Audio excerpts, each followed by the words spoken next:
Senhor presidente, senhoras e senhores senadores.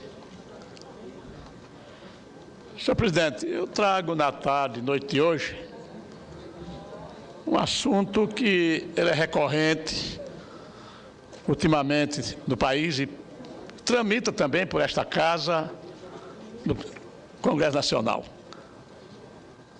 É um assunto que, ao longo de mais de 70 anos, ele era pacífico, tranquilo, e agora virou motivo de mobilização, de entendimento, de corre para lá, para cá, para tentar viabilizar e mudar.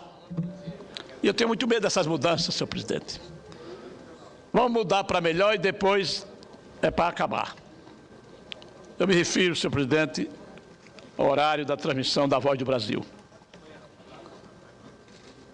Há uma campanha através da Associação Brasileira das Emissoras de Rádio e Televisão para mudar o horário. Tirar das 19 às 20 para colocar no horário que mais convier às emissoras. Com a alegação de que neste horário não existe absolutamente audiência.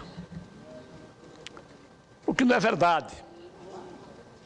Pelos levantamentos que têm sido feitos, pelas pesquisas encomendadas, não é essa a razão maior. Qual é o motivo maior? Isso é tirar a hora do Brasil, a Voz do Brasil, para botar jogo de futebol. O jogo de futebol tem o tempo inteiro, os horários já estão previamente estabelecidos, de 20 horas, 21 horas por diante. Então, senhor presidente, há mais de uma década assistimos a um debate sobre o tema mudança do horário de transmissão do programa A Voz do Brasil. No governo federal, no Congresso Nacional, na Associação Brasileira de Emissoras de Rádio e Televisão, e entre inúmeros profissionais ligados aos meios de difusão, o assunto tem sido discutido com frequência, provocado realização de incontáveis reuniões e motivado a publicação de inúmeros textos, artigos, projetos legislativos e outras formas de manifestação. Em 1º de dezembro de 2010, em pronunciamento sobre o assunto, esta Casa aprovou projeto de lei da Câmara dos Deputados, número 109 de 2006, origem no Legislativo, Câmara dos Deputados, projeto 592 de 2003, de autoria da deputada federal Perpétua Ameda, cuja emenda é a seguinte: dispõe sobre a obrigatoriedade de emissoras de radiodifusão transmitir o programa oficial dos poderes da República, alterando o artigo 38 da Lei nº 4.117, de 27 de agosto de 62, Código Brasileiro de Telecomunicações. O projeto de lei, senhor presidente, da referida deputada, com pareceres favoráveis das comissões de Ciência e Tecnologia, Comunicações e Informática e de Constituição e Justiça e Cidadania da Câmara dos Deputados, está em vias de ser encaminhado ao plenário daquela Casa para a votação final, de acordo com sondagens recentes, devido às fortes pressões que estão sendo feitas em favor da sua aprovação. Ele conta com boa chance de se transformar em lei. No entanto, a matéria em questão, que expõe a intenção de alterar o artigo 38 do Código Brasileiro de Telecomunicações para que possa constar do seu texto a flexibilização do horário de transmissão do programa entre 19 e 22 horas, pelas emissoras comerciais e comunitárias, privadas e pelos veículos de comunicação educativos, vinculados aos poderes legislativo, federal, estadual e municipal, tem causado grande polêmica. De acordo com a proposição, o horário total do noticiário permanecerá o mesmo. Assim, os 60 minutos de programação continuarão distribuídos da seguinte maneira: 25 minutos para o Poder Executivo, 5 minutos para o Poder Judiciário, 10 minutos para o Senado e 20 minutos para a Câmara dos Deputados.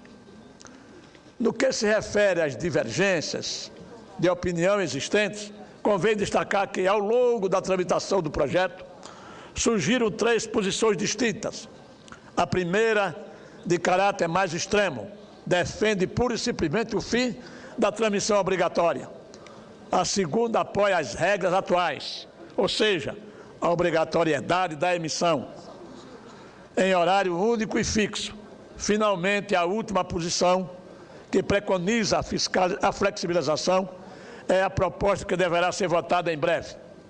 É importante assinalar que a matéria conta com a simpatia do governo e com o apoio declarado da Associação Brasileira de Empresas de Rádio e Telecomunicações, televisão, melhor dizendo, que, aliás, tem feito forte lobby entre os deputados federais para a sua aprovação.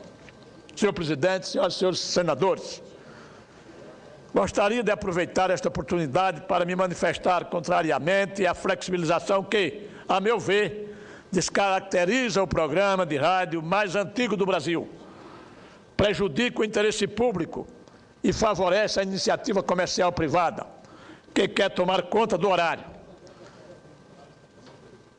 A posição que deveríamos adotar é pela obrigatoriedade de transmissão do programa e pela manutenção de seu formato atual. É com esse perfil que a Voz do Brasil presta há quase 80 anos um relevante serviço ao povo brasileiro. A Voz do Brasil, criada em 1935, durante o governo Getúlio Vargas, queiramos ou não, faz parte da história da radiodifusão brasileira e não deve ser desvirtuada. É o noticiário mais antigo do rádio brasileiro e de todo o hemisfério sul, apesar de ser detentor desse patrimônio histórico, de levar a informação aos recantos mais longínquos do território nacional e de informar com isenção a milhões de brasileiros o que se passa no Executivo, no Legislativo, no Judiciário.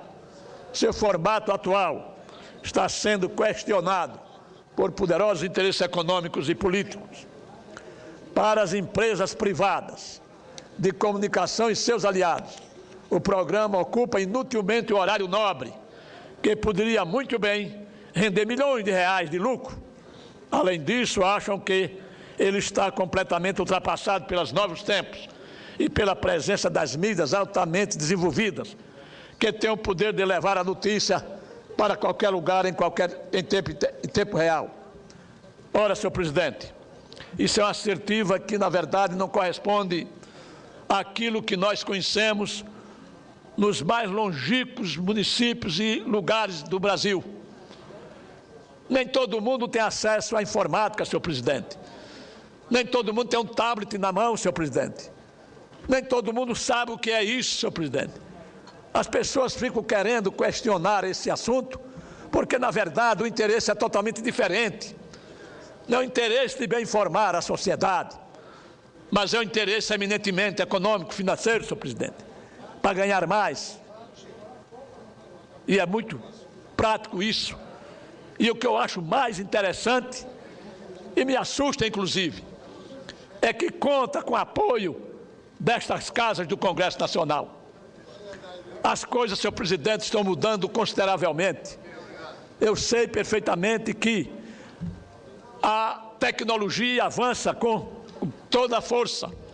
Só que lá no sertão do Nordeste brasileiro, senhor presidente, lá nos recôncavos da Paraíba, onde, na verdade, as pessoas têm pouca leitura e não sabem mexer com a tecnologia desses equipamentos que nós estamos vendo diariamente, e é exatamente essa proposição que dizem, a coisa mudou, mas o homem do campo, o homem que mora na zona rural, ele realmente assiste, as pessoas pensam que não, mas ele ouve o seu rádio, praticamente aquele que todos eles usam, na cabeceira da cama está o rádiozinho lá, para ele ouvir a notícia, para que ele possa acompanhar o que acontece. E as emissoras comerciais, nos seus horários comerciais, não transmite nenhuma matéria de interesse da sociedade brasileira, a não ser aquilo que, na verdade, possa dar maior rentabilidade aos seus programas. Para as empresas privadas de comunicação, seus aliados, senhor presidente, o programa ocupa inutilmente horário, repito, mas, na verdade, isso é totalmente divergente daquilo que a gente ouve e que a gente assiste no resto do Brasil. Segundo esses agentes, os atuais veículos de informação são sofisticados e fazem parte do Brasil moderno, informatizado, totalmente urbanizado, industrial e poderoso economicamente. Em contrapartida, eles dizem que, nesses 77 anos, a voz do Brasil pouco mudou. Mas ela não pode mudar, senhor presidente. Ela não pode mudar por uma razão muito simples. É a transmissão permanente das ações que são praticadas nos poderes constituídos. São os assuntos que diz respeito ao que é feito no Poder Executivo, no Legislativo e no Judiciário. Estes assuntos essa matéria, ela é feita diariamente. Ela não é repetida. A voz do Brasil de hoje não é a voz do Brasil de amanhã. A voz do Brasil de ontem não foi a voz do Brasil de hoje. Todos os dias tem notícias novas, importantes, decisões adotadas, assuntos ligados ao judiciário, processos julgados, decisões tomadas. E essas decisões são levadas no dia, na hora, através do rádio. Não é através da informática, não é através dos tablets, senhor presidente. Não é através dos meios de modernidade, não, mas é através do rádio, que é o meio de comunicação, ninguém se engane, mais ouvido no país. Por isso, senhor presidente, é que eu acho, como disse no início deste pronunciamento, não é de hoje que a voz do Brasil enfrenta resistências. Nos últimos anos, ela teve de lutar contra inúmeras ações judiciais que contestavam a difusão do programa em seu horário tradicional. Algumas rádios que entraram com esses processos reivindicavam, por exemplo, transmitir jogos de futebol no horário oficial do programa. Mas, graças à lucidez dos juízes, todas elas foram rejeitadas.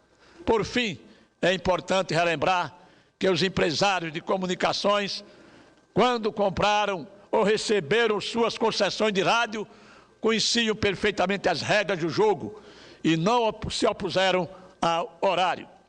Eminentes senadores e senadoras, em dezembro de 2010, o Instituto de Pesquisa e Opinião, Meta, divulgou os resultados de uma enquete sobre hábitos de informação e formação de opinião da população brasileira 2, que estão disponíveis no site da Secretaria de Comunicação Social da Presidência da República.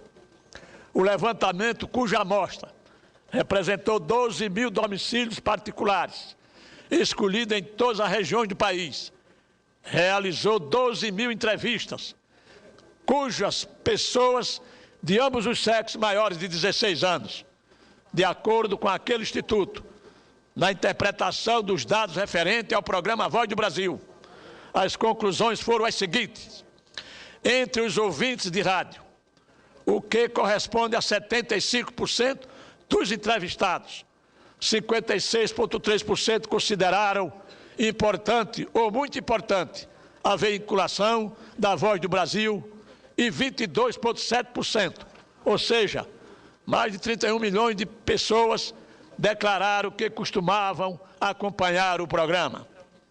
Por sua vez, no quesito referente à obrigatoriedade de sua transmissão, as regiões Nordeste, Sul e Sudeste apresentaram índices inferiores a 50% de aceitação. Mesmo assim, no Nordeste, 49,8% concordaram com a obrigatoriedade. Todavia, no Sul, 36,1% se mostraram favoráveis e no Sudeste apenas 31,4% aprovaram. Em contrapartida, no Centro-Oeste e no Norte, 50,8% e 60,1%, respectivamente, disseram sim à obrigatoriedade. Senhor presidente, senhoras e senhores senadores, como podemos observar, os dados da pesquisa revelam claramente que, ao contrário do que é divulgado pelas empresas privadas de comunicação, a obrigatoriedade da divulgação diária da Voz do Brasil, entre 19 e 20 horas, é de grande importância para milhões de brasileiros, sobretudo para aqueles que vivem na cidade, no interior e no campo. Finalmente, não podemos nos esquecer que, ao contrário do que dizem os críticos, a Voz do Brasil é um verdadeiro instrumento da democratização da notícia. Podemos dizer igualmente que o programa transmite aquilo que as emissoras comerciais não dizem. Por isso, acredito que a flexibilização pode ser vista como o primeiro passo para acabar de vez com esse programa de relevante envergadura para a comunicação dos assuntos republicanos, presidente. Daí a minha contrariedade. E gostaria que esta casa, ou a outra casa da Câmara dos Deputados, ao apreciar esta matéria, que ela fosse rejeitada, porque é o primeiro passo, senhor presidente, na minha observação, para acabar de vez com a Voz do Brasil, aquilo que, na verdade, fora construído ao longo de quase 80 anos. Nós agora tenhamos que fazer exatamente tirá-la do ar para atender determinados interesses que não são interesses republicanos, senhor presidente. São interesses de ordem pessoal, são interesses econômicos, não são interesses de fazer com que a sociedade brasileira, aqueles que vivem bem distante da capital da República, aqueles que vivem bem distante dos centros urbanos, sejam eles de maior ou de menor densidade demográfica. Por isso, espero que esta casa, as casas do Congresso Nacional, possam manter exatamente para preservar a dignidade da República Federativa do Brasil. Muito obrigado, senhor presidente. Obrigado, senador Benedito Pilheiro.